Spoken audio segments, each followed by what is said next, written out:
and welcome back to the Young Americans podcast. It's been a while since we've been back on. We no longer have Stephanie with us, unfortunately, but we have all these great other amazing people. So, I've done my introduction before, but let's introduce all these new people. So let's just go, starting with Stan, we'll go around this way. So if you can just say your name, major, and then what's your role or affiliation, or who are you, and then what's your biggest political issue? Hi, my name is Stan. I'm an LMU freshman. I'm a film production major. As far as a major issue of debate that I like to discuss quite often, I'm a big advocate for gun rights and free speech. Nice, so. Pretty good. Hi, I'm Joaquin Aries. I'm a poli-sci major, and my biggest political issue is probably inflation right now. Yeah, sounds good. My name is Sean Sparks. I'm a sociology major, and I'd say my biggest political interests are with labor and economic just issues and how that plays into social issues. I find that very interesting.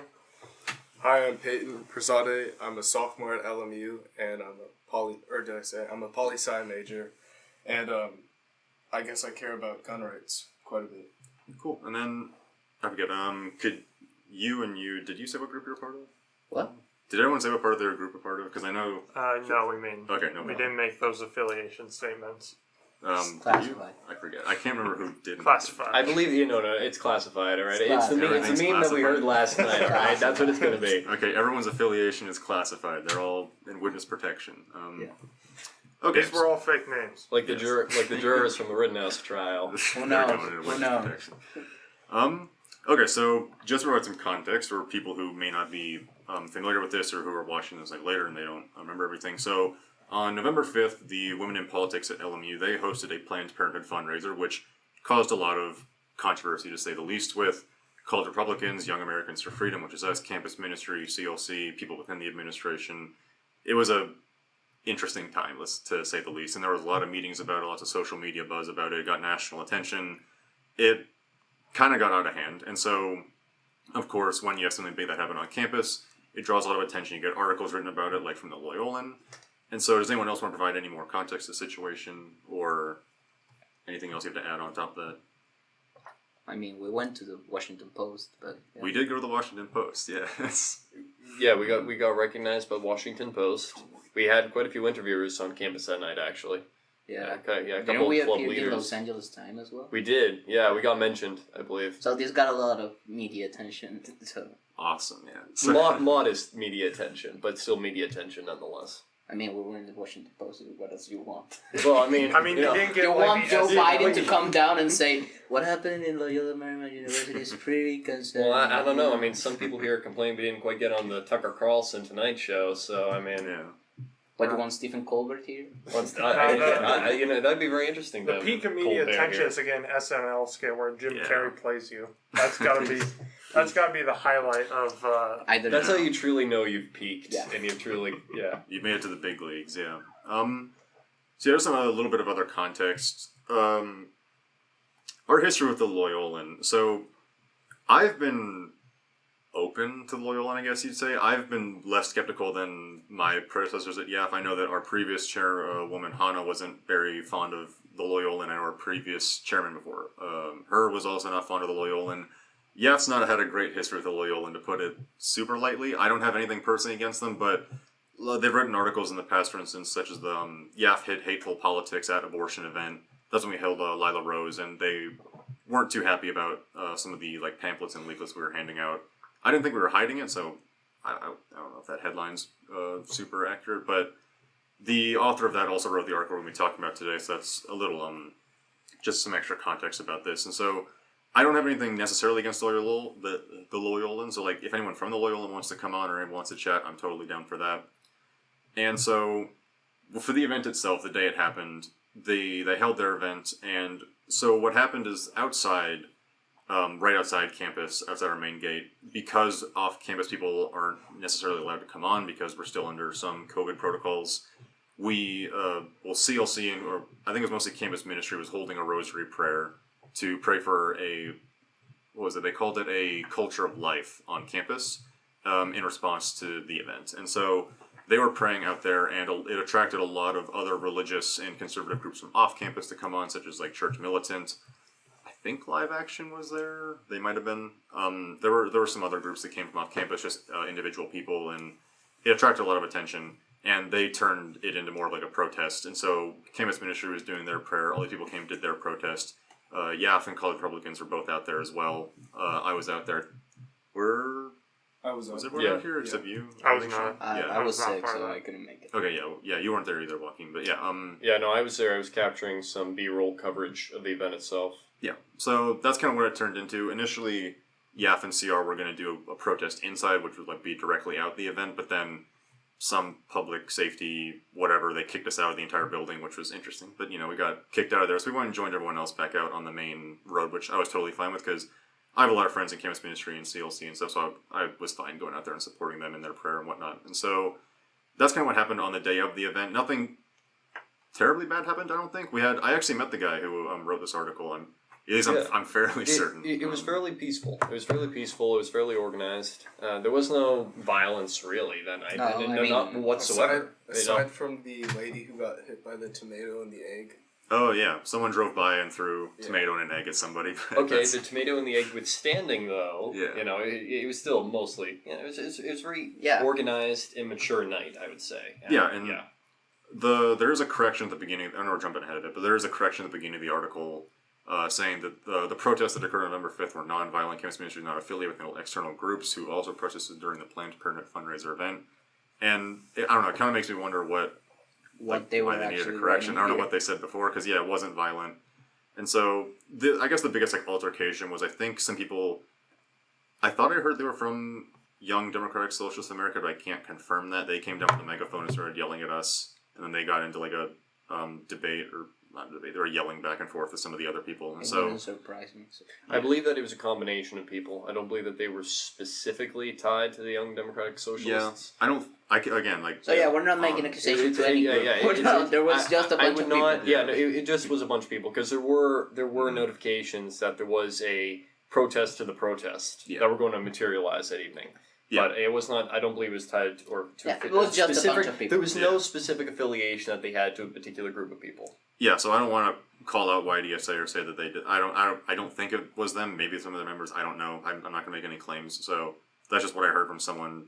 They're probably just making assumptions. But yeah, so there was that. That didn't even devolve into anything bad. They just came down with a megaphone, shouted for a bit, then they started getting into arguments with a lot of the people there. So still nonviolent, still pretty well handled, I think I'd say. And so then we can go into the Loyola article and LMU's response to the event, because LMU released a statement on the 5th saying that they would be, quote, quote, re-examining and revising its policies and practices regarding student-organized activities to ensure stronger alignment with our mission.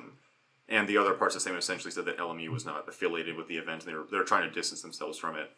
And so a lot of people saw this as the university moving to clamp down on free speech, including the Loyolan, and even Tessa, the president of College Democrats, she reached out to me and she sent that to me and she's like, oh, don't tell me you support this is crazy. Like, she wanted to get my opinion on it, but I don't know about you guys, but I thought it was pretty milquetoast, kind of meh. I didn't see any strong commitments either way. It's kind of using a scapegoat. Yeah, it seemed to me like they were just using a lot of like fancy words. They're trying to like, stay away from it. They're trying to wash their hands, basically. So like, I didn't think they were strongly going one way or the other. Maybe that's just my interpretation, but I didn't really see them taking a hard stance either way. I just saw them as trying to distance themselves and say, yeah, we'll work on it, like kind of kick the can down the road. So that was my initial reaction to it, but I know that like the author of this article and some other people were concerned that this was going to be a move against free speech, which we care very deeply about. So that would be very concerning if it was a move against free speech. And so that's what we're going to kind of talk about today. Wait, if anyone else read the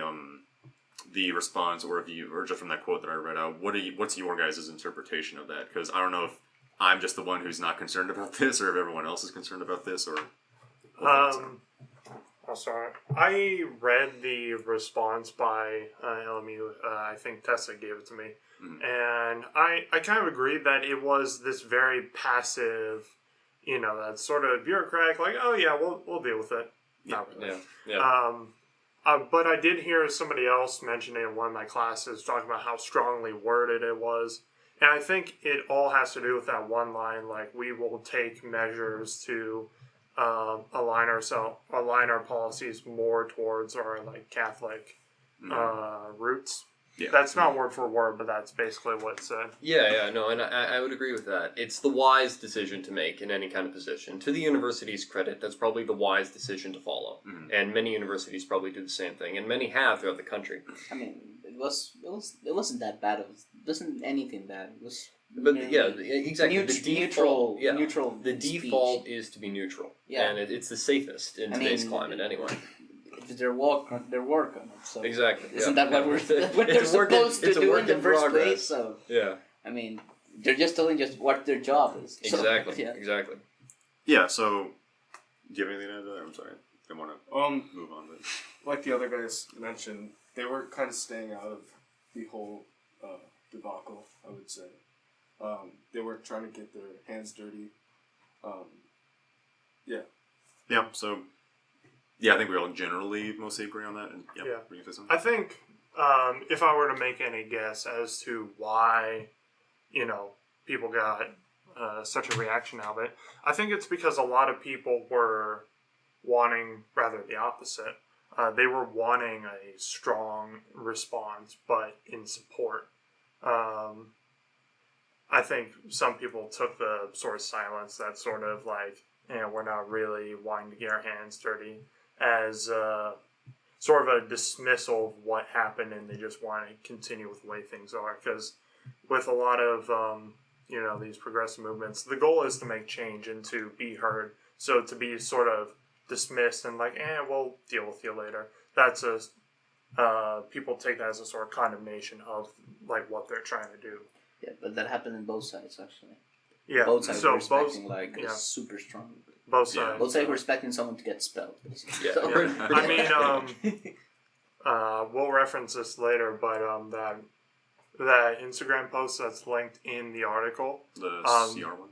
yeah, that was a much stronger condemnation of the overall response. They literally used the word condemn multiple times.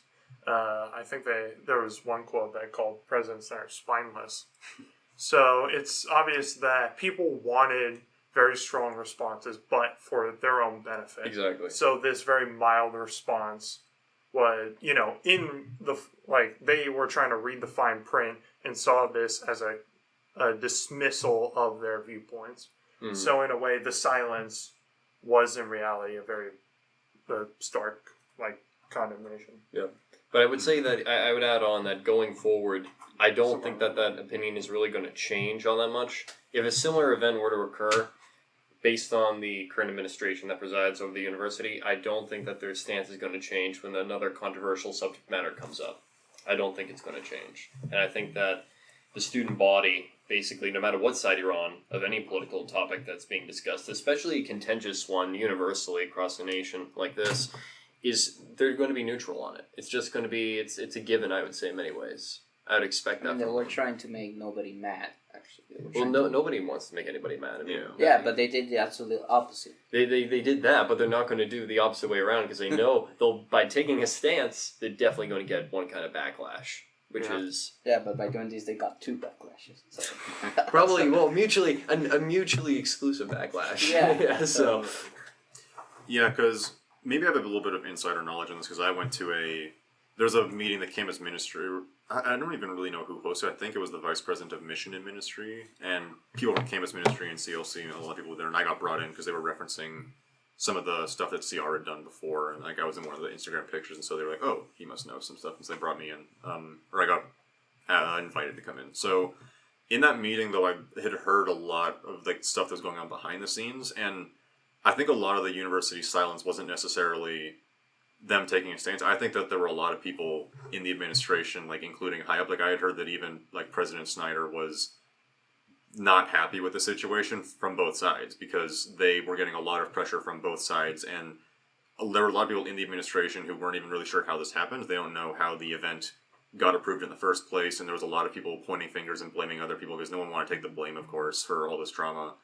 And I think that a lot of them were just unhappy about all the negative press they were getting, and so they were just trying to think, okay, how do we get this negative press to go away? How do we make people not yell at us and be mad at us? And so I think there's even a lot of people in the administration, I'm not one, I'm not going to name names. Two, I can't really name names because I'm terrible with names, and I also don't know anyone specifically. But I feel that every day of my life. yeah, I know. We can relate. Yeah, I know that there were people in the administration who wanted to do or say something, but since they're part of the administration, they can't speak out against the administration because they would like instantly lose their jobs because you're not allowed to like protest yourself essentially. So due to their positions, they didn't want to do anything, and I had heard some of them say, "I'm probably more useful to the cause here than getting just axed and kicked out." So that's a fair take. Like if you come out then immediately just get booted, you're not going to be able to help anymore inside the university. So I understand that viewpoint that there's a lot of people who want to say something but can't for whatever red tape reasons, and so I totally understand that. And I think there's a lot of confusion and panic in the administration on how to respond to this because I think, like we were all saying, they were getting really hit hard from both sides, and they knew that if they took one side, they were also, no matter what they did, it was a lose-lose-lose situation. So I think they were kind of panicking for a while. Yeah, but it wasn't lose-lose situation. They built it themselves. So to an extent, because I think the best way would have been to handle this when the event was getting approved or not, because then if they had killed it back then, for instance, it wouldn't have made any news stories because it would have probably like died pretty quietly. And so like if they had gone back then and like definitively made a stance back then, I probably would have been less controversial. I think the fact is that they didn't do or say anything about it until like basically a few days before. Because I'd actually heard from I think some people in mission and ministry that they didn't even know the event was happening until a few days before because one of the professors saw a flyer in U-Haul. So this event really kind of went under everyone's radar, which was they were confused by it, and it wasn't a satisfying answer because they gave that answer to us, and everyone in the meeting's like, well, that's a lame answer. Like that seems like you're avoiding it. But they were saying, well, that's what happened. Like we don't know what to tell you. I'm just for a clarification's sake, which event are we talking about? Are we talking about the fundraiser or the Rosary for Life? The Planned Parenthood fundraiser. Yeah, sorry. Yeah. I think that like we're talking about stances as if you go one way, you're taking this stance. If you go the other way, you're taking the stance. Mm-hmm. And what you're talking about is going like in hindsight, if they went back and took a stance then by saying no, then things would die over. But I mean, if you keep with the logic, maybe the path is that they did take a stance by approving the event. Mm-hmm. But it's just that's a more hush-hush way of supporting, a certain idea. So, I mean, there's also that sort of neutrality of like this is an event. It's not, explicit. Like I've been trying to go over the policy statement, the freedom of expression statement. There's no smoking gun there saying that this event was directly against it, from what I can tell. If you guys see anything different, I'd love to hear that. Mm-hmm. But it could be that neutral, like, it's an event, it exists, it fits the bill, pass it. Or, like I said, maybe they were taking a stance quietly by permitting this event to happen.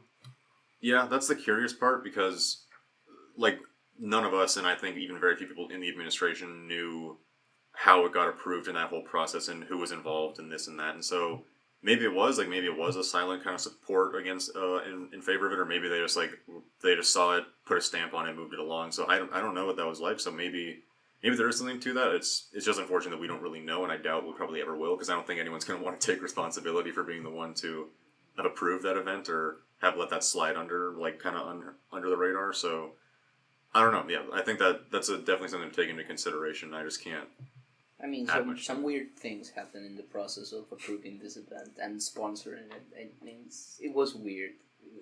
It was weird, and I think part of that might have been the event, or part of it might have just been, like, with COVID, they've had less staff, and I've noticed that, like, everything's moving a lot slower with RSOs. Like, for instance, we filed a reimbursement check for the flags that we bought for 9/11.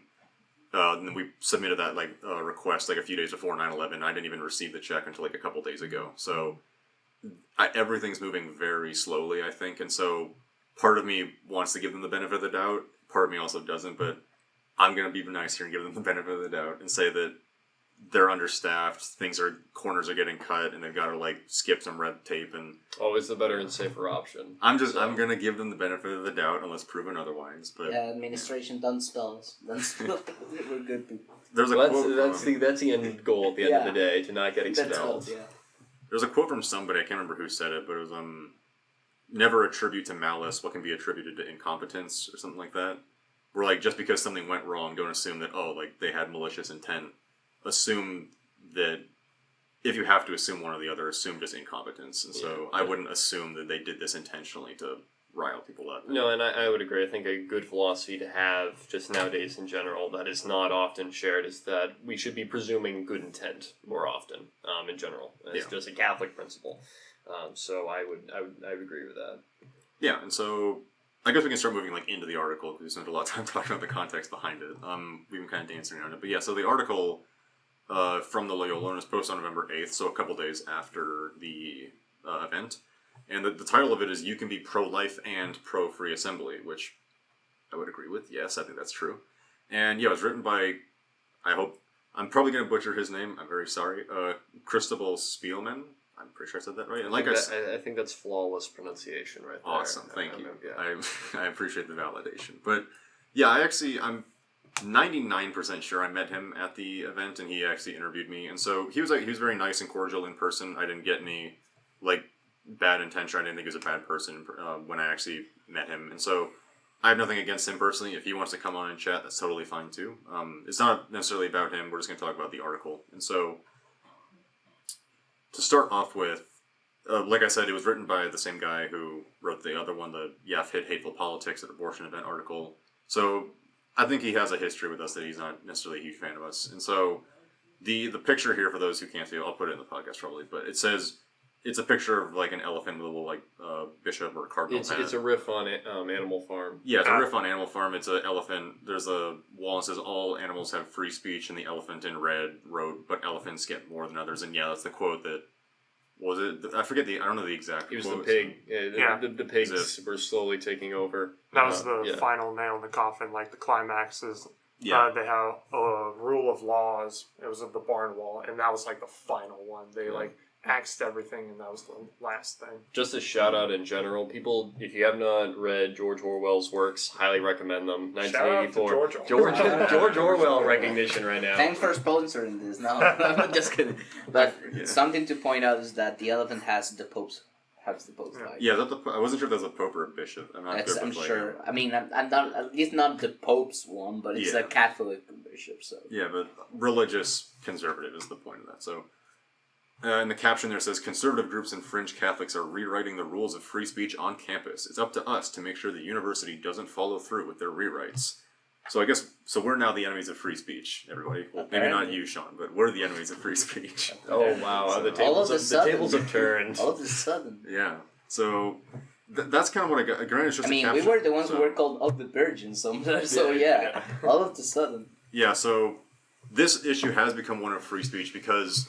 We can go, well, I'm sure we'll cover this in the article, but the narrative is that we're us as like conservatives or the religious community or YAF or CR or whoever, is attempting to shut down this event, and it's an attack on free speech because, they're just trying to host an event, and we host events all the time. They get a lot of controversy, like Ben Shapiro or our pro-life event and stuff like that, and so they're saying, oh, well, like when we do it, you... come after us, and it's essentially they're trying to point out a double standard. Like if they don't protest outside of the Ben Shapiro events. Well, there were 6 protesters. That's okay. But 6 whole people. There were 6 whole people. Yeah, that's scary, dude.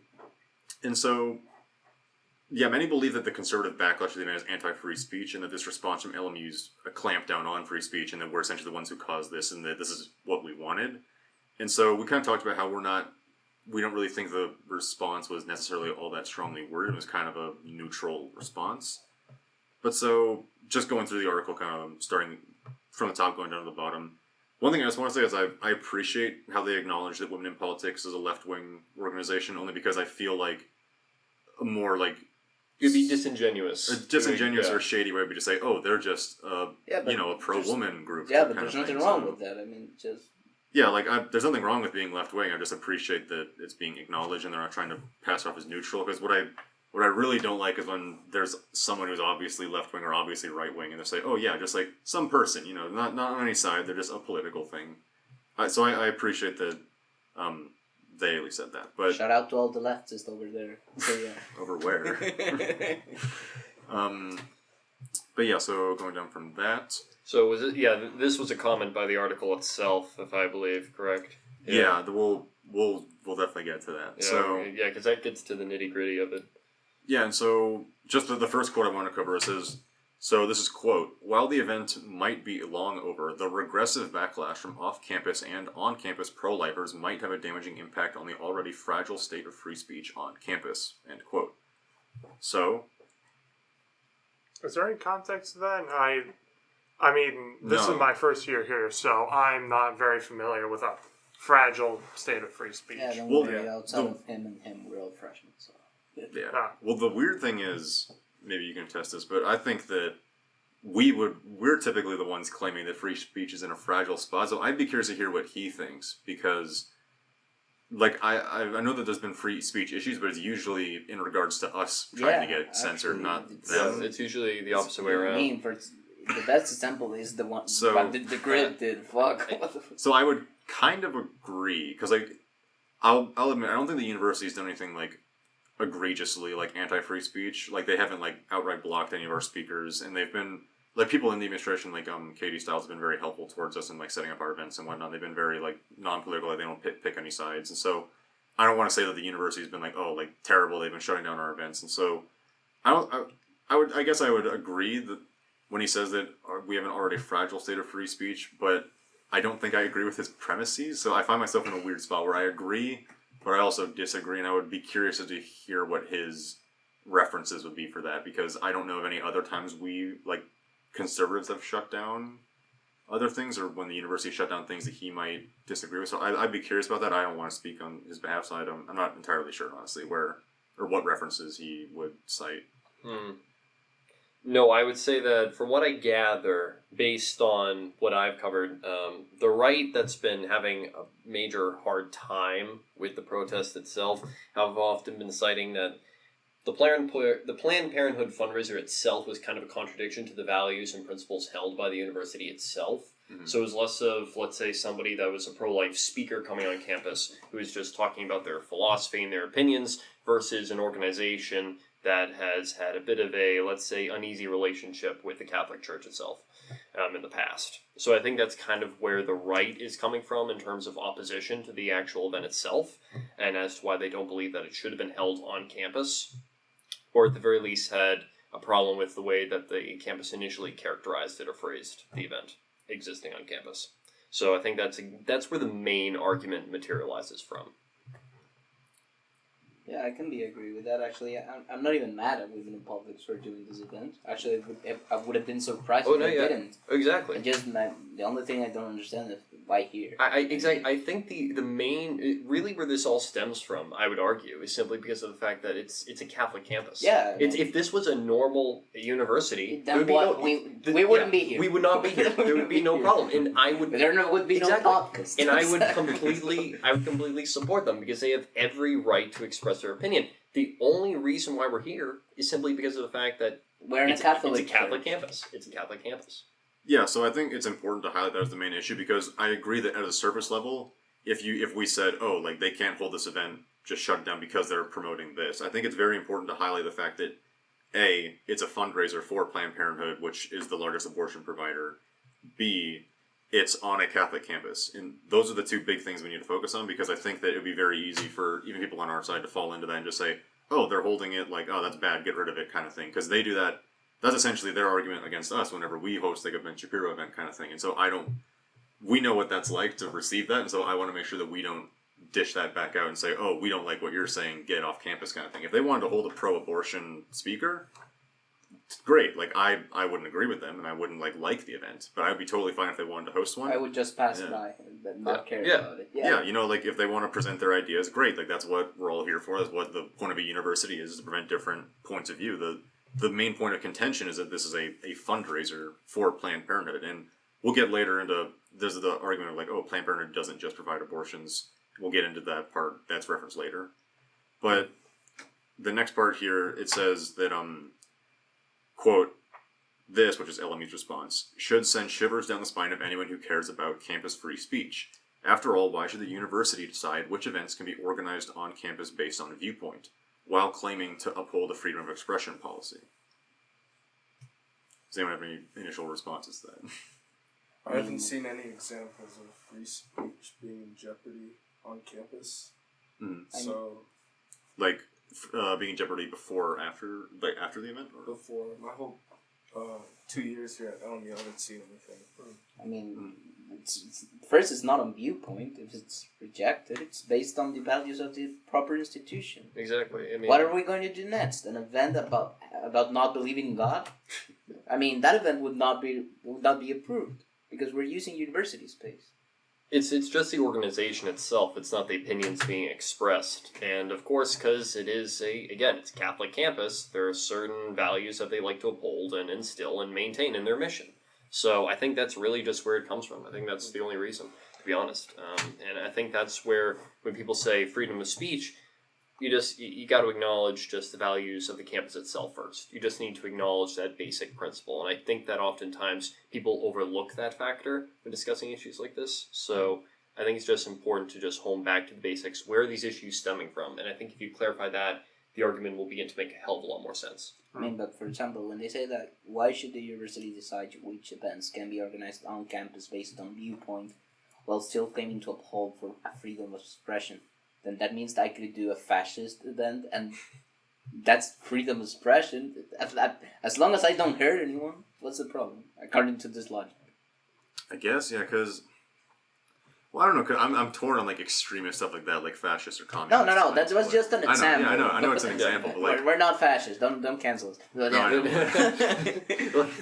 Let's steer our way here. From Yeah, the but that was really just an controversial example, Well, no, I but know. whatever, even a communist thing. No, I know it's an example, but I think extreme examples are good because it helps you set a principle. Because if you take your principles to the extreme, I think then if you say, oh, well, wait, no, I don't agree with that, then your principle falls apart. So I think it's good to prevent extremes like that. Be like, oh, like fascist event, communist event, like take it really far out there and see if your principle still holds up. So, I mean, that's like Logic 101. That's an example they use a lot of the time.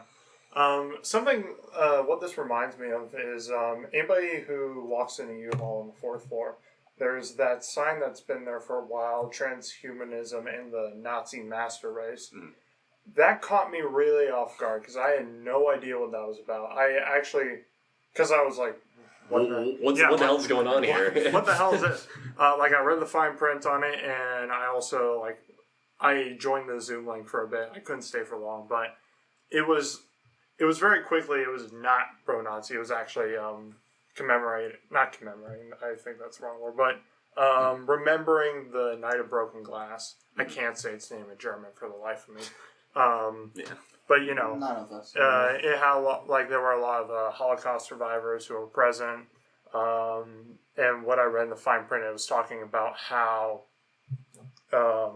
like, use of vaccines, gene altering, like GMOs, like this sort of messing with, you call it the natural code, the natural order of things. I think the question was, does that link to the idea of a master race, that sort of transhumanist ideology? I don't know what claims they made in the end because, like I said, I didn't stay.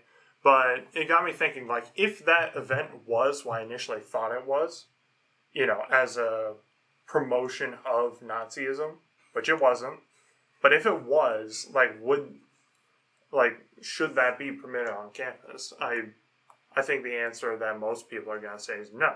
Like, yeah, but according to this logic, that there should be a viewpoint, a political viewpoint. If you host that event and somehow manage to not offend anyone or not to hurt anyone, then what's the problem with just saying the fascist values? What's the problem with just saying that the state should be everywhere? I don't know. What's the problem with saying the fascist values if you don't hurt anyone or offend anyone, according to this view? It has something to do with the action of it, because just talking about things, I don't think, from what I've seen, it's very hard to find a limit of what people can reasonably talk about. Like, if you were to have a meeting, like a discussion like the transhumanism and the Nazi master race discussion, and talk about, like, a genuine question, like, is this manipulation of genetics resembling, you know, what was going on in the 20th century? That's an honest question.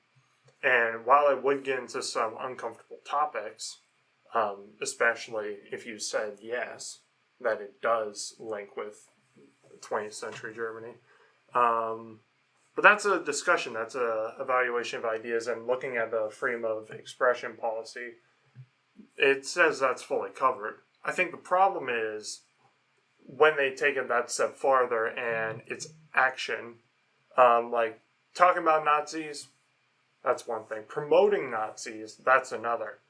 And I think, I don't know, looking at the wording of this, it's obvious they don't get into that as much, discussing action. This is mostly talking about just the act of speaking, but the idea of promotion, pushing for values, that isn't as covered in this policy, I would say.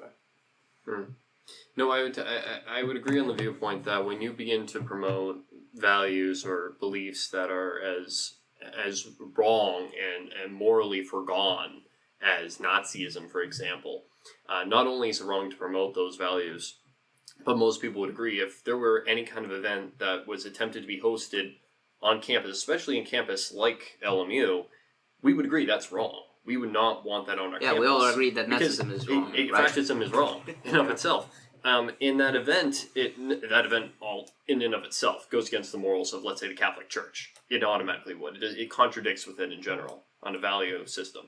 So regardless of whether or not the university promotes it, which God forbid they would never do, hopefully they would never do, but they also would not allow it to be on campus simply because in and of itself it contradicts Catholic values. So that's why. So yeah, on your answer, why should should the university decide which events happens? Yeah, that's why. Because if it goes against Catholic values, then they should say we don't have anything against it, but do it somewhere else. Yeah, exactly. Because this is our space. Yep. This is a Catholic space. Simple as that. But we are treading a sort of in doing that, you're treading a very dangerous line because we've just conflated Planned Parenthood with Nazism, and we would make an obvious common sense would make an obvious distinction between the two. It is true that we are taking it to its logical extreme, but using that sort of logic,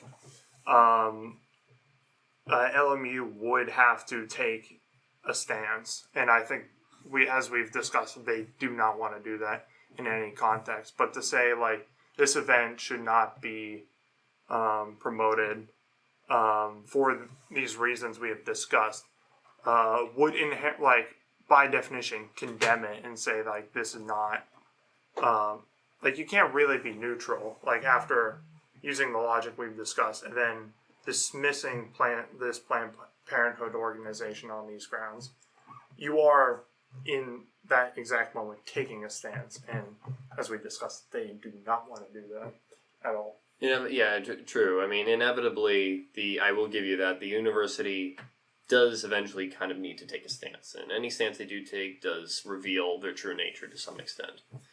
But basically the heart of what we're getting at here, though, is that at the end of the day, the university does or should be making an assessment or judgment or viewpoint based on what best conforms to what their mission statement is.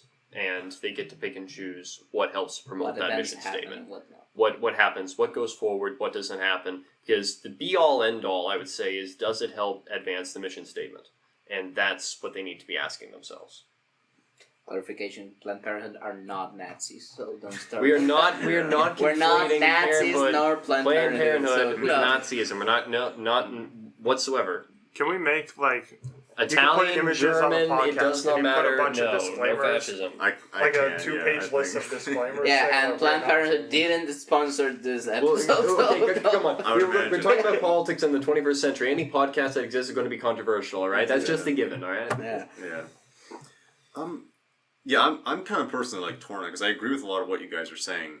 The only problem is I feel like that logic can very easily be turned against our own events. For instance, with I always keep going back to Ben Shapiro because he was the big one. Is they'd say, oh well, Ben Shapiro's antithetical to our mission. Bam, you can't have him. And so I can see how that very quickly gets turned depending on who's in power. And so the problem is I agree, but then I also feel on a fundamental level, if your event isn't advocating for violence and if it's presenting ideas, it should be allowed, but then we are a private Catholic university, so I'm weighing the things in my head as I'm going. So That's very smart. That's a very smart thing to do, because you do want to weigh different factors. Yeah. And again, there's not necessarily, at the end of the day, because everybody has different opinions, everyone has different beliefs, there's not explicitly a correct answer. However, going forward, if people want to make more sense out of this issue, traditionally speaking, as a university, they can select what does and what does not help to advance their mission statement. Going forward, if you ever did encounter a situation such as that, it would probably be important in the development process when you're allowing an event to exist on campus or to take place on campus to appropriately defend it or to justify why it helps to advance mission statement or why it's neutral to it, at least. So, for instance, if you had an event come on campus and they were to explicitly say, oh, we're just here, we're not trying to affiliate ourselves with the university or what it's trying to advance for its students whatsoever, we're just here independently on our own, then you could begin to go into more of a debate situation where you could begin to justify having it potentially on campus. But that's more of the process that we should probably be wanting to see in the future go forward, rather than just blindly allowing with a simple stamp, okay, you come, you don't come. It's more along the lines of that kind of situation. I can see that. Yeah. So let's say another hypothetical. If we were at a public secular university, could that university then, would it be fine to host any event? Like, could the theoretical Nazi speaker come? If you were at a secular public university, so it's not private, it's not Catholic, it's public, no religion, and could you bring a Nazi speaker on, assuming they don't call for direct violence, they don't say go out and kill people, they advocate for all the benefits of National Socialism and stuff it depends on, because you don't need to be a Catholic institution to have some values. There's many. Yeah. I'm sure that UCLA, which is a secular school, has many values of their own. Mm-hmm. So you should analyze if that Nazi speaker is most people who generally agree conflicts your values. Mm. Yeah, most people agree that Nazism is bad. Yeah. Most of the people we're here. Yeah. So, we're not Nazis for the third time. Most people agree here, and most people in the country agree that Nazism is wrong. It's a moral evil. It should be completely condemned in its entirety. And I think that at a secular university, most people would also agree with that. Yes, but that's why we have to be careful when we say freedom of expression, because if you don't hurt anyone, if you don't offend anyone, if you don't promote violence, then there shouldn't be a problem of promoting Nazi language. So we have to be really careful. You need to be you're treading on sensitive waters, so it is a subject that you do kind of need to walk on eggshells with. Yeah, and even when you can have that technical freedom of speech, but something I hear a lot from people is the protection of freedom of speech does not exempt you from certain consequences. So even if you were to have that Nazi speaker, and technically speaking, you could have him on because freedom of speech, but the backlash you get from that from people who say, "Hey, what the hell, man? You just gave a Nazi a platform." That sort of condemnation is not a freedom of speech problem. Your actions have consequences. What you say has consequences. And that's something people have to live without at the end of the day. I think it's important to differentiate between when you can... free speech on a campus university, or examples of free speech on a campus university, versus just in the United States in general, in public, when you're not talking about a campus. That is definitely true. And the Supreme Court has spoken on many issues with that regard. Mm-hmm. So that's just going forward something to recognize. Yeah, that's all. I agree with all that. And so, continuing down the article, just moving on a little bit, is... We spent half an hour in the first part of the article. We don't have to cover it's a dense topic. Yeah. It is a very dense topic. It is a highly sensitive topic, too. I mean, there's a lot to break down here. And people have gone on for hours, actually, just debating some of these simple topics that we've just been addressing right now. So you can talk a long time about these. Yeah, we could probably talk even longer, but we gotta keep moving along a little bit. So the article continues. So he does mention that he's a pro-life Catholic, so yay. Congrats. Yeah, and welcome to the club. He says that, quote, "I also have no reason to believe that having a fundraiser for the country's biggest abortion provider wasn't solely to support the issue of abortion, despite some objections to that claim." And it continues, quote, and it's not even a major percentage of what Planned Parenthood does, said freshman civil engineer Maya Samarasina, I hope I didn't butcher that, a member of Women in Politics who attended the fundraiser. It's a small percentage of what Planned Parenthood does, is abortions, end quote. So the argument there is essentially, it's an argument we've heard, at least like as a conservative and a pro-life person, you hear, is that, well, Planned Parenthood doesn't just commit abortions, they do other things, like they provide, like mammograms, like always the big one they mention, they provide mammograms, they provide birth control, and they provide this and that, and so that's definitely an argument. So has everyone else here heard that argument before to some extent? Yeah, but I can't really comment on that because I know that. Well, first, the only thing I knew Planned Parenthood for was abortion, so I think that kind of speaks of how of what a percentage they do. But I don't have actual percentages. I don't know. I've heard that they do more stuff, but I don't know to what extent. Yeah. Talking about that, I mean, it's not as if Planned Parenthood touts itself as, it's not like on the tagline, it's not on the sign, like Planned Parenthood, come get an abortion. Mm-hmm. That's not what it is.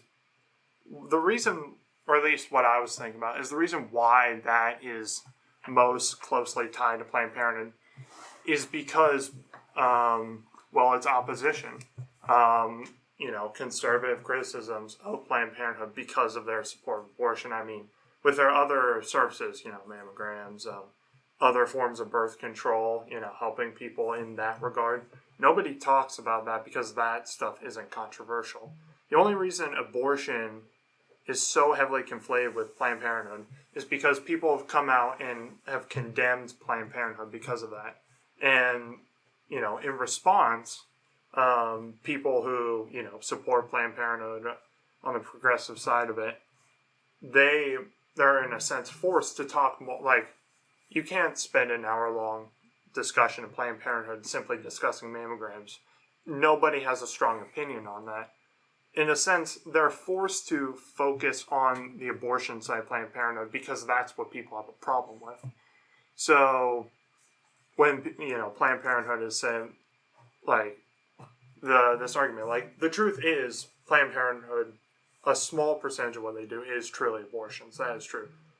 But the controversy around abortions themselves are the reason why that's their big thing. And, with how, like, Roe v. Wade and all the very intense political tension going on, anybody providing abortions, even if a company policy with, like, hundreds and hundreds of insurance plans, they say one sentence, like, yes, you can have an abortion, that's all that's going to matter. So, in a sense, it's not Planned Parenthood's fault that, they're being touted as the biggest provider of abortions. It's the fact that people are noticing it. I don't know how true is this, but I just looked it up, and in the Washington Post it says that in 2030, first it says that 3% of all Planned Parenthood health services are abortion services. It first says that. 0.3? 3%. Ah. But then it says that in 2013, abortions made up 94% of Planned Parenthood's pregnancy services. So, what do we take from that? Yeah, I've heard, I don't have the exact numbers with me again because I've heard this a while ago, but I've heard that those numbers they use are a bit misleading when they say, only 3% is this, because they count a lot of things as services. Like, they'll say, like, if you just come in and, like, talk about getting, like... Yeah, I don't want to... that's called consultation. Like, that's got a fancy name to it. So, yeah, they'll call that a service, and so I don't want to make any strong claims because I don't have, like, any evidence. Statistics are typically rough because... Yeah. I don't want to talk too much because I seriously don't know what percentage abortion. Yeah, we need to do a bit more research on that, but I have heard that the way they get to those numbers can sometimes be a bit, like, but shady. Just the fact that what did you guys first heard Planned Parenthood was about? Abortion. Like, it's abortion. what everyone, Like, it's what everyone hears. That kind of speaks for itself, kind of. A bit. They are the largest abortion provider. Like, that is clear that they are the largest abortion provider in the country. And so, I think, like, a good way to look at it, I think, I was talking about this about our advisor at one point, and he was saying that, like, a good analogy would be like, well, yeah, like, the mafia also does good things too. Like, they'll, like, help, like, they'll actually will, like, provide some protection and security, but they also, like, beat people up and take their money, and they rob and, like, kill and steal. And so, just because a group or a person does only, like, one bad thing out of, like, the 99 other things, let's say, like, Planned Parenthood let's say they actually did like 3%. Let's take the Washington Post at face value, which might not be accurate. Let's say 3%. That's still 3% of what they're doing. If you believe that it's a human being, you're still saying that okay, only 3% of what they do is killing someone. Yeah, for example, So, I have the great example. Do you guys know Pablo Escobar? Yeah. You know that he built a full neighborhood, and Yeah. that Medellin is the only city in Colombia with a subway that was full paid by him. So yeah, he did a lot of good things too, Yeah. but he also sold cocaine and killed 100,000 people. So Yeah. what do we take? So, I mean, yeah. in those examples, it's important to recognize these are that- extreme. So. Yeah, extreme. there's a certain order to things. Like talking about the mafia, they do provide. Like you can say the mafia. I remember specifically reading up on the Japanese mafia. I can't remember The their names. Yakuza. The Yakuza. Yeah. Yeah, like they're very public about what they're doing because they have some good benefits to them. But it's the underbelly and the sort of intention of what they're getting at. Like the Yakuza, like they're the mafia. Their goal is to make money through any means necessary. If anybody from Yakuza is listening to this, as I said, my affiliation is classified, so Yeah. hopefully they don't come after All me, of but- our affiliations are classified. yeah, exactly. I think most of you can deduct for yourself what are they, but yeah. If we got any sleuths out there, I'm pretty sure that you can draw your own conclusions. And I don't think Pablo Escobar is coming after us. Probably not. Yeah, I don't think He's kind of dead. Yeah, kind He's of kind yeah. of dead. Yeah, but even in that, it's like yes, you built a city, but it was on, the blood spilled making cocaine, and the lives ruined from cocaine use. So there is that sort of aspect, and I think like taking that logic, once again, that's your stance on abortion. Like that frames pretty much everything here. I feel like it's kind of redundant to say that, to say at least, but I feel like there's something very different in that, because it's not like, let's be real, Planned Parenthood isn't a bunch of like high-up executives saying, how can we kill as many babies as possible? That's No. obviously, not. that isn't what's going on here. And regardless of how you view, like, that, like the act of abortion itself, it's obvious their intention is not to commit, like, to propagate suffering and for their own personal gain. I think any representation of Planned Parenthood is some, like, demonic, like, we need a quota of how many people need to die. Like, that's just straight up slander. So, I guess it isn't entirely fair to compare Planned Parenthood to the mafia.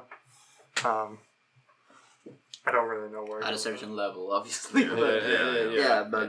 But the next time it would be a lot better if instead of saying just a small percentage, you give actual numbers. Actually, it sounds like something you just know, but you don't actually know it.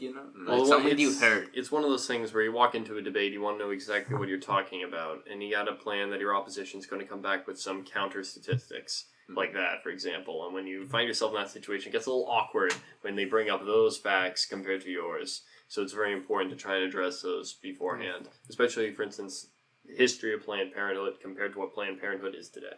So, Yeah, and so, again, like, we could talk about all these, like, forever, but just moving on further down the article, the next section I want to talk about was, quote, I have no sympathy for or allyship with the pro-life protesters, including other students and campus ministry who showed up outside the university on Friday to protest the event. Their constitutionally protected free speech was not violent and shouldn't be characterized as such, but it was disconcerting to see members of our own community stand alongside far-right fringe members of my faith.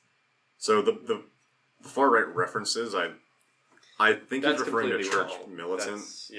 That's the closest thing. I actually talked to some of the guys from church militant. They were nice people. Yeah, there were no far right people there that night. There really were not. And that's a big mischaracterization of the people that were there that evening. Yeah, and it's out of a miscommunication as well, because from the facts that Drew told me about and some other things, like that connection between the other like anti-protesters and the Rosary for Life, that was not intentional. From what I was told, like the Rosary Life wanted to be their own thing. They wanted to be completely separate. They wanted to distance themselves. They didn't want it to be a but political because it's not like every single thing is written on paper. Some people got it mixed up, and thought the event was for them. So that sort of association Yeah. was purely like, oh, I stand over here, okay. Like, you see, like, some people believe, like, oh, that's where we're supposed to go, so they go. Mm-hmm. And then the people behind them say, oh, we need to follow those guys. So that sort of collaborative collusion mindset really wasn't present.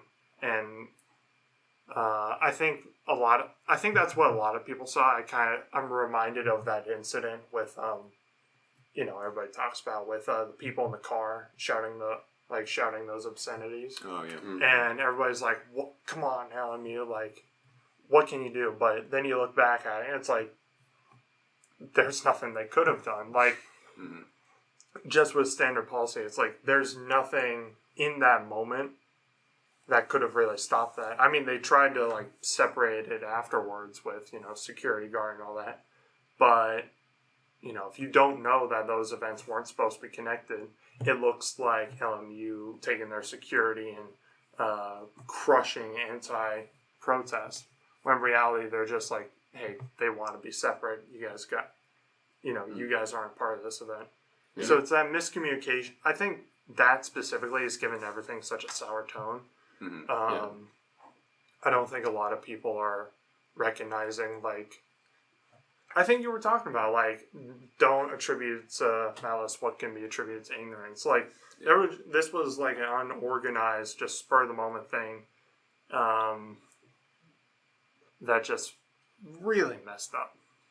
Yeah. Like, I was talking with like some people from CLC, like and they were talking about how they were concerned that these people from off campus might just come and like essentially steal the show and make it their own, like, loud, angry protest. They were afraid that, like, people were actually going to get violence or confrontation, but luckily that didn't happen. So I mean, the only violent confrontation came against the people. Yeah, but they were worried about that too, because they were worried that there might be a counter protest that would come. So there was a lot of concerns that their, like, rosary prayer might get hijacked, and I don't think it did get hijacked, because they still did their prayer and they were off doing their own thing. They were definitely separate. They accused CR of hijacking the rosary. Because apparently they were holding. No. But that was totally lying. No. They didn't accuse CR of hijacking the rosary. They just wanted to very much associate themselves as being independent that evening. Yeah. And they were a little, rightfully so, annoyed that they were roped into this, because they came there, they wanted to do this own separate demonstration by themselves, so it was completely on their own initiative. And unfortunately, it was roped into this bigger event that materialized that night. I love how she associates doing a rosary with being far right. I mean, yeah, it's. That's the whole issue we're talking about here. Is like people believed that's what was going on, but really, I mean, I don't recall the last time that in the Communist Manifesto it said that you have to believe in abortions. I don't remember that part. That's an example of the journalism trying. That's actually not doing anything to help the situation. That's inciting something that isn't true, because there weren't far right people. Yeah, I'm sure that even where they left. Yeah, that there were even leftist exactly. people. So I mean, if we want to go forward, and if we want to try and help prevent situations like this from happening in the future, because I'll tell you, leading up to this, people acknowledge, even our ministry on campus here acknowledged that something's going to happen tonight. It may be mild, we hope it's mild, but we're also preparing for the worst, because that could happen.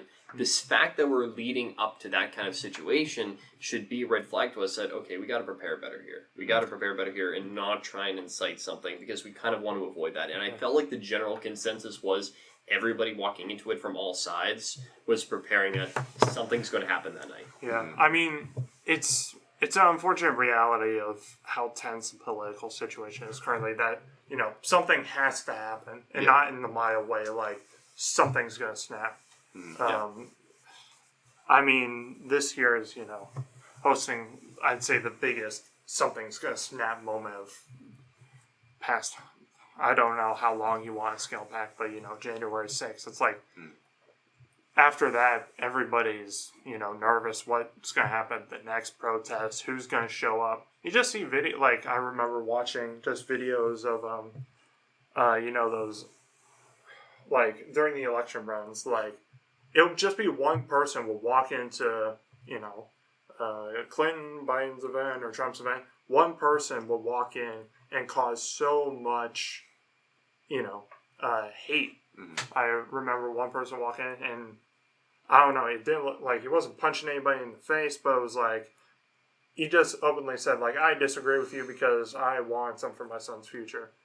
And I guess the context says this was at one of the Trump rallies. He's like, I want something for my son's future. And I saw they escort him out and he got socked in the face a few times. And, I mean, I've seen that happen with, you can just mix and match any, like, political affiliation name, like, person of contrarian opinion goes to event, they get harassed, they harass people. That's just kind of the political climate we have now. Yeah. This happened before 2021. You know what she would write? She would have written, but it was disconcerting to see members of our own community stand alongside far-right, capitalist pickets, Trump supporters. I mean, that's the only thing she missed over there. So, I don't know. And there is something I mentioned, like, the definition of far-right kind of changes. For somebody on the left, from what I see, like on your side, you look at the other side, regardless of where they are, they're far down. Exactly. I know some people, you know, conservative. Somebody mentions the slightest, like, progressive thing, far left. Yeah. And it happens the other way around. And the thing that's interesting that you bring up that point is it's also so relative to the situation that you're in. Because, believe it or not, I've been called everything. I have been called a far leftist. I've been called a far right wing. I've been called moderate. I've been called a socialist. We've been called the Nazi. Exactly. Add it to the collection. Everything. Then we're back to Nazis. We're back to Nazis. Exactly. We come full circle.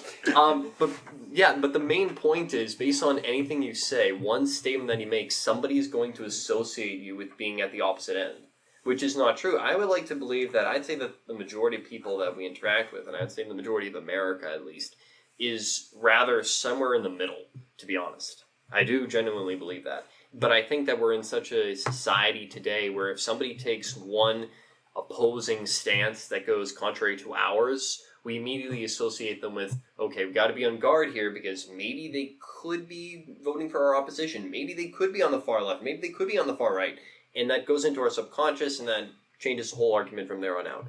So I think, it's very interesting that you bring that up because I have had that same thing happen to me. I've had that quite often. Yeah, but at least I feel that, we normal people that can do that, like, I mean, we normally suppose that, this is for left, this is for right, but when you're writing an article for something, I think you have to be as neutral as possible and don't do implicit bias. Exactly, sorry, implicit bias is not the right word, but scratch that. But scratch it from the books. Scratch it, but this is bias. I mean, exactly. You're just assuming political positions. You don't want to assume. You don't want to walk into a conversation or a debate with somebody, preferably a conversation. You don't want to walk into a conversation. We're in 2020. I can't assume a girl is a girl, but I can assume that a guy doing a rosary is a far right. Like, what the fuck? I mean, no, but you don't. It's generally good not to assume, regardless. If someone makes one statement, wait it out. Really wait it out. I mean, if instead she would have wrote that it was concerning seeing people from my own community take this policy or take these steps against the event, it would have been better. It would have been a lot better. People love to jump to conclusions, and that's something that really needs to be looked out for. The sad thing about it is the reason they do that is because that's what gets the most attention. Like talking about the bias of a newspaper article and talking about how polarized things have become where you say one thing against, you say one contrarian thing, you're on the opposite side of the spectrum. You have to appeal to an audience. That's what we see with so much news. What the fuck was this? Something fell over. Hey, language. Can you put like a beep in the? This is an R-rated podcast. Unedited. Okay, this is. Oh, we can say anything on this podcast. Within reason. Okay, within reason. All right. Don't go back to the Nazis. Oh my God! You keep mentioning the Nazis, dude. Unedited. Oh my God! But back to the discussion at hand. I see this. I've had to do research in this for classes and all that, but you have to appeal to an audience nowadays. Being moderate is conflated with being boring, basically. And what people are looking for when they go on the internet is people who validate themselves. When you go on, person on the left goes to CNN, they want to see something that badmouths Trump. Somebody who goes on, Fox News, Breitbart, is that the name of the website? Yeah. They will go Alex Jones. People on those websites, I think it's fair to say they want to see something that, is typically associated with those websites. Pro-conservative, Trump, those distinctions we all have in our heads. Yeah, So if CNN, if Fox are to come out with something contrarian, then people are like, wait a minute, now you're disagreeing with me. I don't like that. Yeah. So it's a really unfortunate reality with how I think Max Weber called it a rationalized society. You're doing what's going to get you the best results. A newspaper company who has a base of progressive consumers need to produce progressive content because that's going to get as many views as possible. And the strong wording, especially the Loyolan, this strong wording is obviously trying to appeal with people who believe that, going into it, already believe that the anti-protest was wrong. They already have opinions going into this, and this article is meant to appeal to those opinions. So, if we were talking today about, somebody was talking about, the flaws of Planned Parenthood or something in support of the anti-protest, which I guess I assume is in part this podcast. People listening to this, or people who are going to be reading those articles, already want to hear, us condemn, the actions they disagree with, and they want us to say things in certain ways. With going back to that Instagram post that we were supposed to talk about, but we might not get a chance to. We'll see. The very strong wording is appealing to an audience, and it's honestly more for show, if anything. Yeah. So it's a lot of. You're right. People want entertainment. I mean, in many ways nowadays they go online because they see this friction between the two sides often, and they love that kind of back and forth banter. They love to see the roast videos. That's why Ben Shapiro's so popular. Well, exactly. That's why all he this destroys another leftist with facts and logic. That's how Pretty he rolls. much, yeah. No, but I would say you can be a Democrat and you can have your viewpoints and your values and your ideas, and you can be hardline with them. You can be right-wing Republican, and you can have your values, your ideas, your beliefs, and you can be hardline with them. You can be libertarian, and you can have the same thing. But one thing that people do need to let go of is constantly wanting to see, if they want to help unify the nation or help heal the divisions that exist currently, you've got to stop yearning for that constant back and forth clash, that kind of violence, and that kind of action as entertainment. I think we need to lose that. Because the desire to have that as entertainment, when it should not be the first thing to go to, is kind of what's helping to contribute to where we are today. Mm-hmm. I think that's an important step forward. Because if you, as long as you respect people's opinions, you don't necessarily need to be moderate, but as long as you respect people's opinions, no matter where they are, and you're able to have that healthy conversation first, that's what we should be aiming for. That's what people should be aiming to watch on the internet. Not necessarily a destroyed video, granted. Yeah. Those do exist. And there was a time that it was like that. There was a time, I mean, there was a time that the hottest thing in CNN and Fox News was the O.J. Simpson case. I mean, nobody cared. No, this is our rated, right?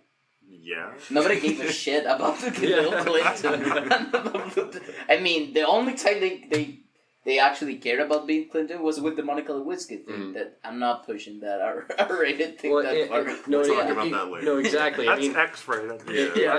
And I don't want to be naive here, because I do want to recognize the reality that people are out there and people are always going to, especially both sides, really want to attack the other side. Yes. And if one side does that, of course, the other side's completely justified to do the same thing. But I'm saying, if you do want to correct the problem, the ideal situation is to try and drop what currently exists. That is a long-term solution. Yep. I agree with most of that, but again, we could talk about this forever, but we gotta Probably. Moving on. That's Drew's go-to line. We Yeah. could talk That's about this the forever. segue. Okay. I mean, Exactly, Michael Bay changed transitions from scene to scene with explosions. We do it with that Yeah. phrase. We do it Someone's got to transition. someone's with gotta- no. But actually, the next point is interesting. Yeah. So yeah. And Drew's got this pocket watch. He clicks it, and once it goes up, he's like, "All right, moving on." I'm surprised Yeah. you weren't more of an assistant director on film sets. You would have been probably very triumphant. The problem at that is, job. I don't We like could do interject this much. scene all day, but we have Yeah. like 3 other scenes to film. Let's go. So yeah, let's go. Yeah. All right, Okay. yeah, I'm the assistant director for this podcast, so we're gonna stay on schedule. Well, we're already past schedule, but still. So yeah, moving on to next quote. We'll kind of a couple of these we can probably blow through bit quick. We've touched on some of them, but let's see. The next quote that I had pulled out from the article was where he writes, "It would be one thing to allow a pro-choice speaker on campus, as that we protect under free speech, but as to allow a fundraiser for Planned Parenthood and to give the students a larger space on campus for free is a grave offense we cannot ignore," said California College Republicans chairman and senior political science major Will Donahue in a statement filled with lies and exaggerations. And I think that's where they reference the Instagram post, right? Yeah. Yeah. So they There's reference a the Instagram link on post. that. If anybody ends up going to this article, when it says lies and exaggeration, you click on it and it goes straight to the Instagram post we've been discussing. Yeah. So we don't really have time to dive into that post in full, but yeah, I don't know, I thought it was a bit. I don't know if I want to call it like shady or kind of like underhanded. Just say like, oh yeah, statement filled with lies and exaggerations. What are the Moving lies? on. Like, What are the lies? I know that it's an article and he doesn't have time to go over everything, but I don't know. I feel like he shouldn't bring that up if he's not going to tackle it. So that was just a At little least he should. She issue should. I had. He is it a he or she? It's a he. There was a girl interviewed previously, so I don't even know where you got she from, but the author's a guy. Yeah. Okay, I the assume. author should for example, if he believes that the fact of having a larger space on campus for free is a grave offense, he should say it was not for free, or that's an example or something. I don't know. Well, no, that's Will's quote. Yeah, but yeah. he's saying that's full of lies.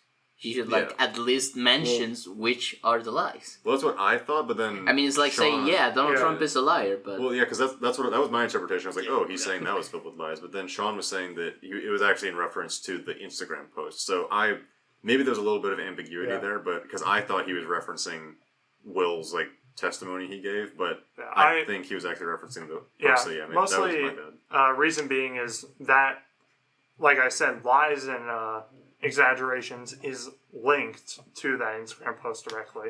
I think, And if you read that, they're like Drew said, we're not going to get into that. We have more scenes to film, but there is some very strong wording and stuff that, frankly, I like to get into. But you can see where the term exaggeration is coming in. Like I already mentioned it, there is some very strong language to appeal to audiences who follow college Republicans, people who want to hear, I'll say it again, Will Donahue called President Schneider spineless.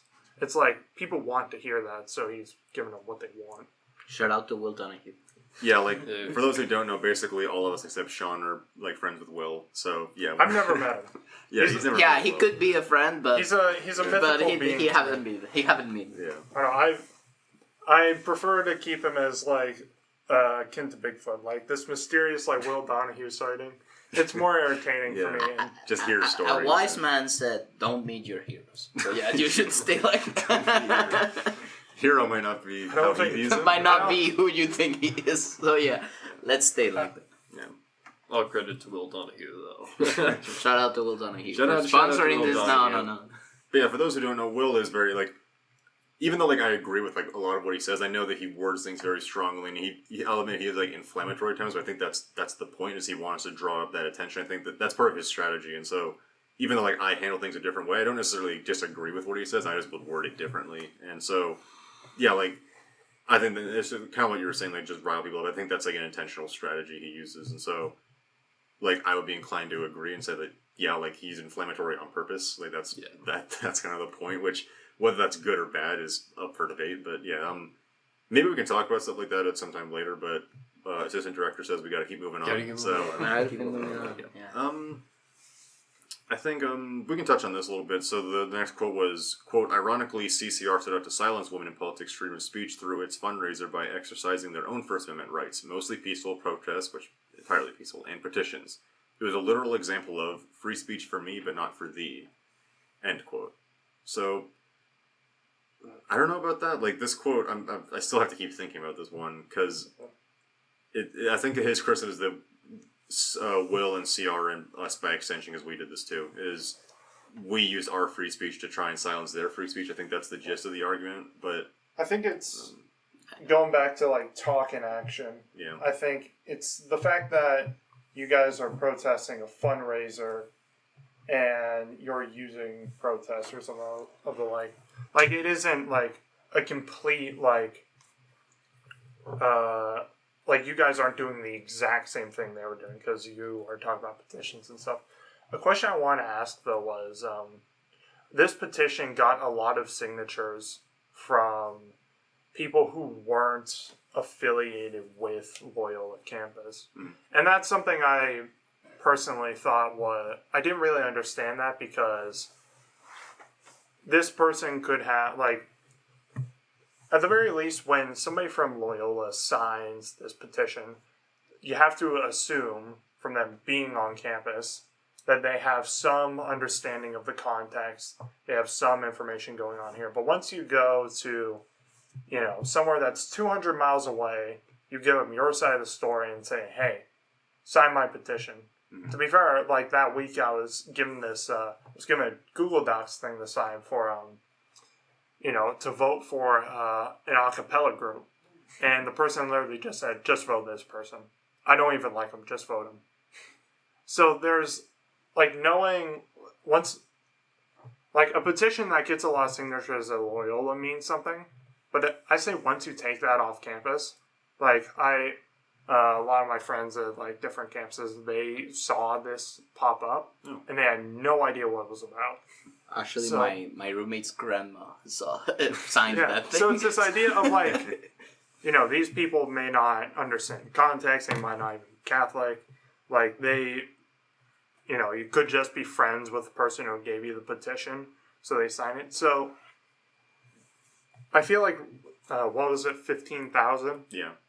If 15,000 people signed it, and only, I don't know how many, like, I don't think they caught up the Democrats. Say 3, that's a great... 3%. 3%. And only 3% of those... Figure of the day.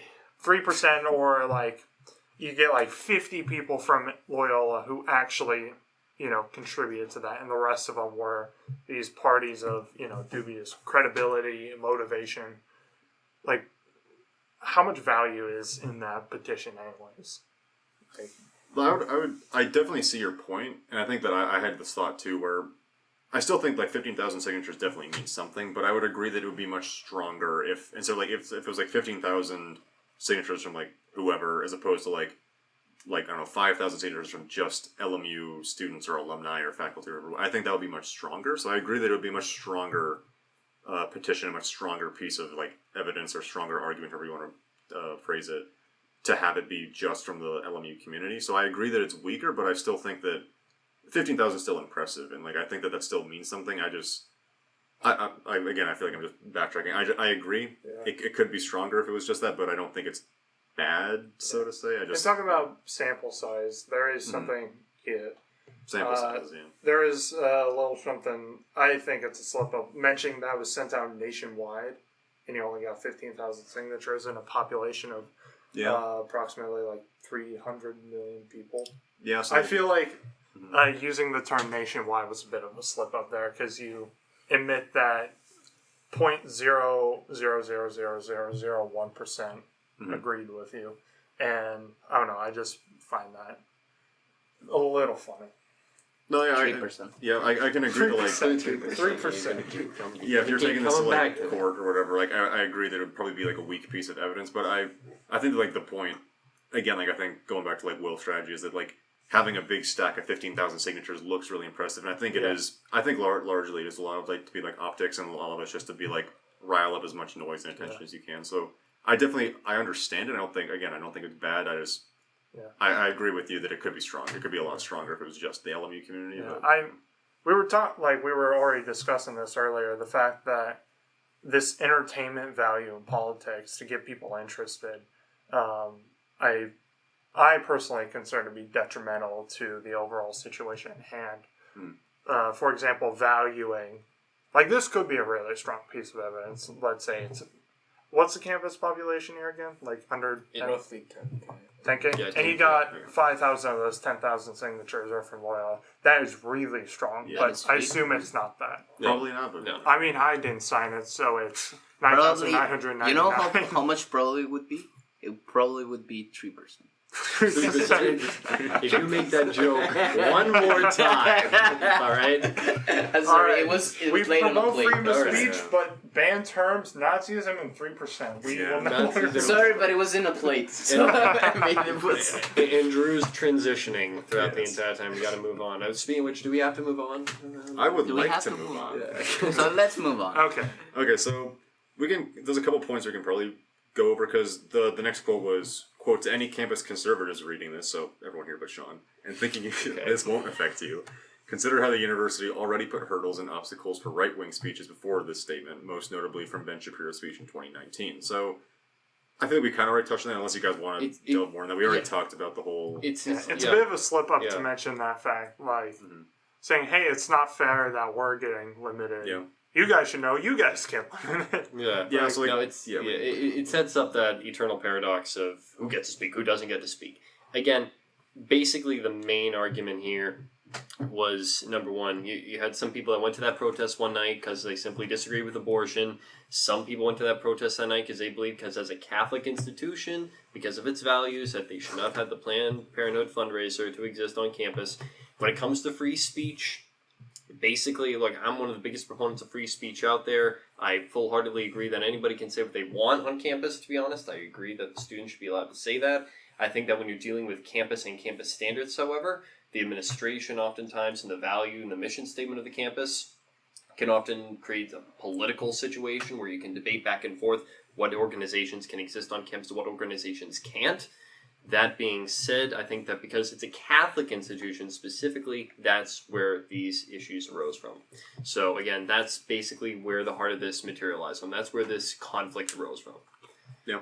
Yeah, we talked about it, That's- and if we- we keep talking about exactly. it, I know Yeah. where we're gonna go exactly. back to. We're going to go So- back. It's a circle. So basically, but that's the whole argument of the piece. That's the whole argument of the journalistic piece. That's yeah, it. but I don't want to go back to the circle Well, because I do know not, what I it's don't going to don't want to go back So, to that circle. Assistant Director, should we don't want to continue do that. or no? Well, I think that's it. That's the whole piece, really. I'm going to be honest. That's what they're arguing. Yeah, so, like, when you're dealing with campus standards and values, God, I mean, it's this argument that you get into. It's this argument that you get into. And so I don't know. I mean, if you want to have that kind of expression, maybe search out a secular campus. I don't know.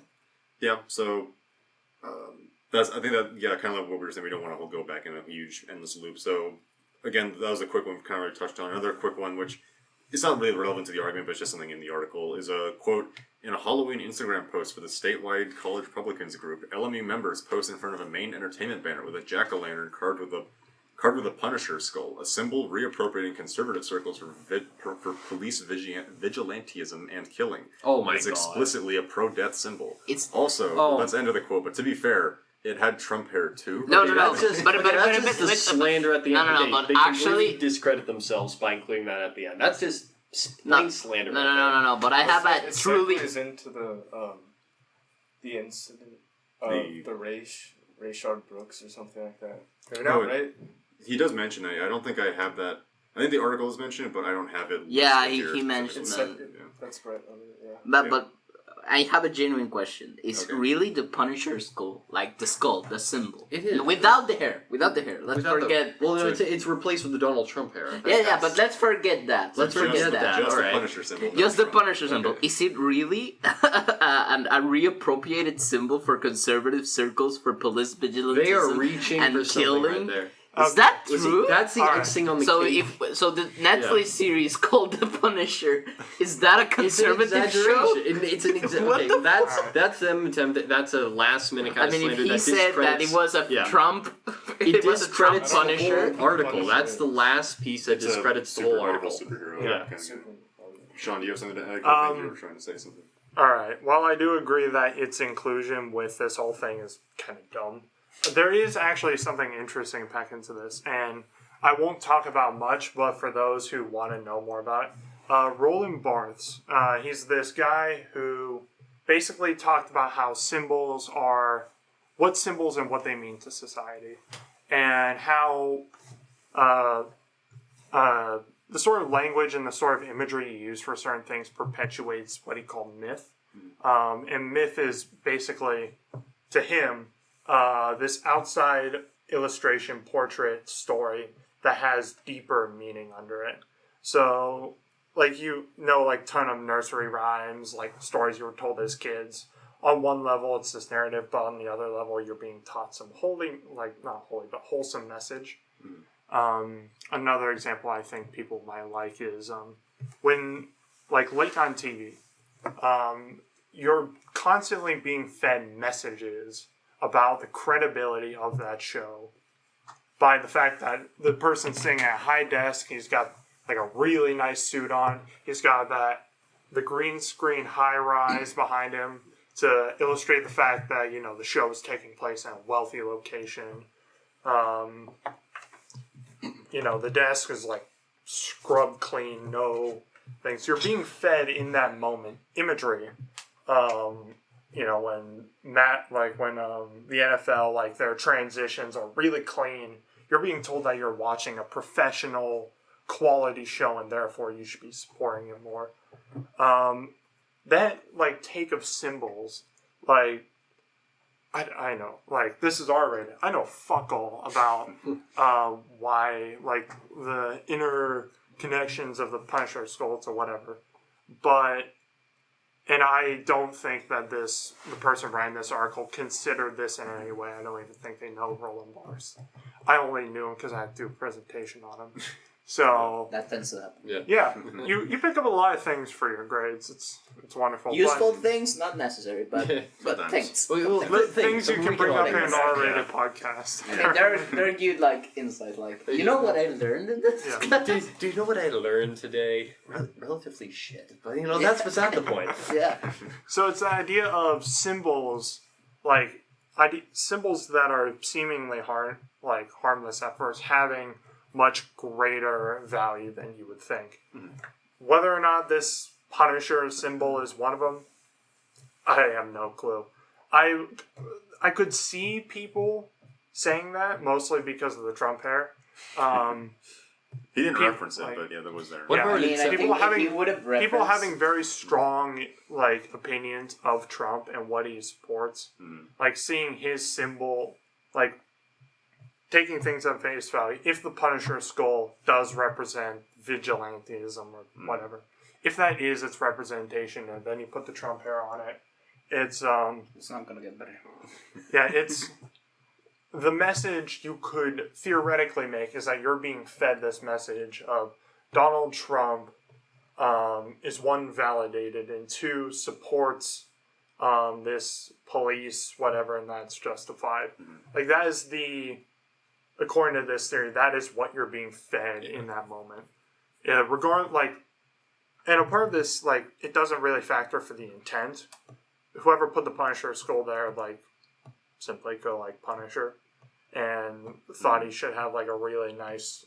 If you want to know the really nice, totally natural, not fake at all. Totally not fake. It probably was just a really bad mishap on Will. He couldn't really carve a pumpkin properly, so accidentally kind of just covered it up with a golden hairline. But I mean, there obviously is some connection putting the two together, but malice and ignorance. I don't think this was some. Really strong fist or whatever. But it's interesting to think about the, I think it's called symbolic interactions theory. I mentioned I'm a sociology major, so this this really nonsense sounding stuff. Shout out to sociology majors. Sociology, the entire department. You're welcome on the podcast. No, but seriously, I'm new to the state. Is the Punisher skull really an explicit pro-death symbol? Well, it's just this guy's opinion. Yeah, because Just so one guy tried there's- to No, use but things. when you say it is explicitly, I think it not. goes more. Well, what It do you depends on who believe? you All talk right. to. Well, what do you believe? What's your opinion on? Let's On what? On what does Punisher is? Exactly. What does Punisher I mean to you? believe that the Punisher is a fucking symbol of a superhero. That's Okay, and that's generally the consensus that most people have. No. But the way he says, like, explicitly. I mean, there's no other way around it. We could I honestly think do a it's whole this episode. sort of Yeah. like the Punisher symbol. Like First, we let's didn't be do honest. that because we didn't have Well, the yeah, ability to. Yeah, but like that. Like that's just not- to give you some context, people like use this design because of how metal it looks, and they put it on a lot of like yeah, that's like this is on somebody's helmet. Like a lot of like pro military. It just looks That's cool. so- Like And It looks cool. like I mean, the implied thing in like using that theory again to turn it on itself, it's like the implied theory is that the Punisher like by linking this person obviously doesn't like police, doesn't like Or military. at least that's the image. He Like gives. by criticizing the Punisher symbol as an exclusive symbol of like pro-death, they're obviously saying that the connections people like use it for, like the military and stuff, they are saying that those organizations are pro-death, that the police is pro-death, possibly. and that Trump having the gold wig, that Trump is pro-death. Yep. By condemning the symbol, they're condemning what the symbol is being used to represent, and I realize it's only my voice being recorded here. Just to give some context, I literally Googled Punisher logo, clicked military, and scrolled through a bunch of. I'll put up some pictures. no, you can put it in some pictures. Yeah, but I'm pretty surprised that they didn't mention the Trump here. Pretty surprised. Yeah, like I don't know. Considering how the topic and how the line is going through. know what, Yeah, I don't know why it didn't get included. There's a number of reasons, but we could speculate. I guess. Yeah, what I find so interesting is we're literally dissecting a Punisher symbol. We're sitting at a film course here, analyzing a movie. Like the smallest hand movement. What does this mean? That happens. You know, it's kind of like People get PhDs off that stuff. Yeah. It's interesting. Like Dude, people At least do with, like, the- entire 5,000-page thesis just Exactly. by I might answering the have to- question, because what do we owe we have each other? extra time on our hands. Modern 21st. Look how much extra time we have on our hands. Let's dissect this. And you know little what's the worst breathing part of the of this? wind. Considering we're on a podcast, we don't have that much time in our hands, so assistant direct. Fuck. You Yeah. can make time, all right. Yeah. You and I can make time after, all right. No, we three can spend here 10 R-rated. hours and we wouldn't notice. Yeah. R-rated, unedited. Let's go. Yeah. But yeah, so kind of just skimming through like we got to speed run the last part of this article. I guess I was actually interviewed this guy, but none of my interview section made it in because I wasn't alt-right enough, I suppose. And it's sad. I should have said something really radical. I would have made it in here. You but were completely reasonable. I was too reasonable. I should have been really extremist. You should have contacted Will. You should have contacted Will. before the Yeah. interview. Well, what should I say? Yeah. How do I get Give out me- of Should give put me- a Punisher symbol on your Yeah, shirt. should have worn. I could have done so many things. He'll but I get you on Tucker Carlson. Yeah. You know, it's- Go get a nice Yeah. golden, totally real hairstyle. Yeah, totally. Yeah. Especially the real part, yeah. Yeah, totally real. Yeah, but so 3% of Nazis say that we gotta move. Nazis? Look what you created, all right. Look what you created. This is all your fault. Because Oh, Lord. I actually do You have to could get think going I'm pretty ashamed, soon. but I'm actually very You are proud. so proud of Very yourself proud. right Yeah, now. totally. You created a meme. Congratulations. So we do have to start wrapping up. So does anyone have any final thoughts or anything to discuss in like a couple of minutes? Anything else that you think needs to be touched on? Any closing send-offs? Any one-liners or jokes? We're not Nazis. We're not No, Nazis. we're not. Let's leave it like that. 3% of the world population are Nazis. But maybe, you don't know. According to my statistics. Just saying. But yeah, I don't know. Yeah. There's more of the article, but just for Yeah, time, that- and we've there's- touched on most of it. I There's think. more, and considering how we have used our time, How we long? could Yeah. we could really. We've been going for like an hour and a half. So. Oh wow. Okay. I know we talked about some good Yeah. things, Mm. some jokes. Some yeah, jokes I think that they weren't supposed to be there, but Yeah. that helps the reader to be more interested. I'd You say know what? like, We wouldn't have been able to do it without a comedian like you. Yeah. So but I'd say like shout out to Jimmy Kimmel for teaching me everything I know. But I'd say just continuing forward and sending thoughts like what I would personally like people to take away from this is thinking about how we use entertainment to push our politics, because we talked about that a bit, like criticizing like the wording of this article, like the Instagram post, the Punisher symbol, whatever. Like these, using entertainment as a way to push our politics forward, and how I personally believe that is a detriment. If the CIA Pablo Escobar Foundation doesn't find me after this, I would like to talk about more how, specifically in like the past 8-10 years, so like that use of entertainment over like the discussion of truth, and an actual serious like head with facts, and more just the polarizing entertainment, shallow surface level stuff that's frankly been going on everywhere, because you gotta get your viewers. Yep, I agree. That'd be a good discussion. No, it's especially on YouTube for the most prominent website, right? Yeah. Where you're going to see that kind of conflict. All right, so when you have those two heads going against one another, that kind of entertainment. When you have politician versus another politician going at each other, that's the main kind of entertainment that's really creating that division. So that's definitely something we need to recognize. Actually, I have like a final statement from my part. Okay. It's not a joke. Final statement. Thank you. Okay, I'm gonna end this with a question for whoever listens to this. Okay. Is LMU, by not allowing Planned Parenthood Fundraiser, going against freedom of speech after what you all have heard from us? What do you think?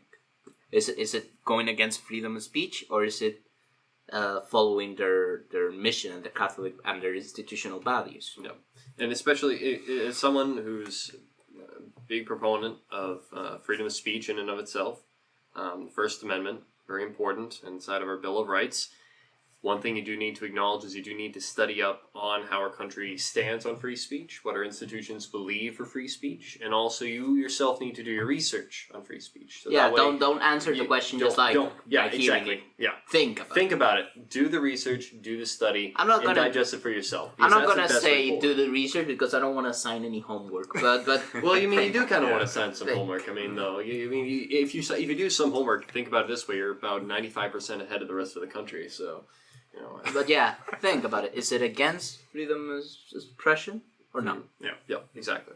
Cool. Yeah. Well, thank you all for listening. Thank you everyone for joining me. Thank you, Sean, for joining us right-wingers here in this far-right conversation. You made this not that right-wing. You did your best. Let's go with the Democratic seal of approval on it, because now on. Yeah. Me, the white man, I'm the diversity here, obviously. Let's clarify that our political association is still classified. Just by the way. I think you just admitted to it. No. I did not say the name. I did not say the name. Okay. Still officially classified. Put the memes that will tell us. Wait, so do we have like an outro music or something, or what? Not really. Oh, okay. So okay, that'll be our outro. There we go. All right, great. I think that was peaking, but okay. All right, okay. All right, cool. Yeah, thank you all, and we'll see you all next time. Bye.